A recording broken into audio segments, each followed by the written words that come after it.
കൊയ്ത്ത് നടക്കുന്ന പാടശേഖരങ്ങളിലേക്ക് ഒരു സ്ഥിരം കാഴ്ചയാണിത്. കൊയ്ത്ത് യന്ത്രത്തിന് ചുറ്റും ധാരാളം കൊക്കുകൾ കൊത്തിപ്പെറുക്കിയൊക്കെ നിൽക്കുന്ന കാണാം.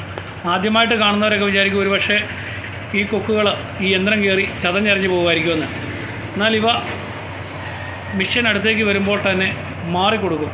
അത് പോയി കഴിയുമ്പോൾ വീണ്ടും അവ ആ കടന്നുപോയ ഭാഗത്ത്, ആ യന്ത്രം കടന്നുപോയ ഭാഗത്തേക്ക് എത്തുകയും അവിടെ വീണ്ടെടുക്കുന്ന ചെറു പ്രാണികളും വണ്ടുകളെയും ഒക്കെ അകത്താക്കുകയും ചെയ്യും.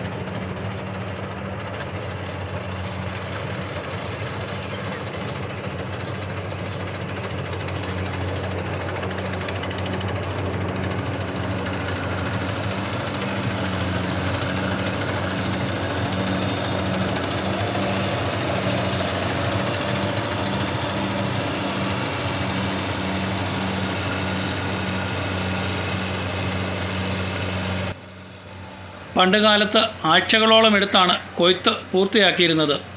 ആയിരക്കണക്കിന് തൊഴിലാളികൾ പാടശേഖരങ്ങളിൽ ഇറങ്ങി കൊയ്ത് കറ്റ കെട്ടി അത് മെതിച്ച് പേറ്റിയെടുത്താണ് നെല്ല് വേർതിരിച്ച് ചാക്കിൽ കെട്ടി ലോഡ് ചെയ്തിരുന്നത്. യന്ത്രങ്ങളുടെ വരവോടുകൂടി ഇത് ദിവസങ്ങൾക്കുള്ളിൽ തന്നെ ഏക്കർ കണക്കിനുള്ള പാടശേഖരങ്ങൾ കൊയ്തെടുക്കുകയാണ്.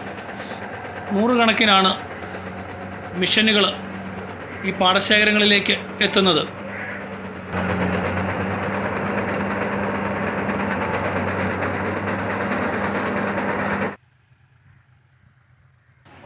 കൊയ്ത്ത് കഴിഞ്ഞ പാടശേഖരങ്ങളിലെ കച്ചി അഥവാ വൈക്കോല് യന്ത്രസഹായത്തോടുകൂടി തന്നെ കെട്ടുകളാക്കി വയ്ക്കുകയാണ്.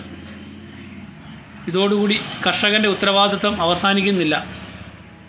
ഇനിയും ഈ നെല്ല് അളന്ന് തിട്ടപ്പെടുത്തി സർക്കാരിന് കൈമാറണം, അല്ലെങ്കിൽ സർക്കാർ നിയോഗിക്കുന്ന ഏജൻസിക്ക് കൈമാറണം. തുടർന്ന് അതിൻ്റെ പണത്തിനായിട്ടുള്ള കാത്തിരിപ്പാണ്.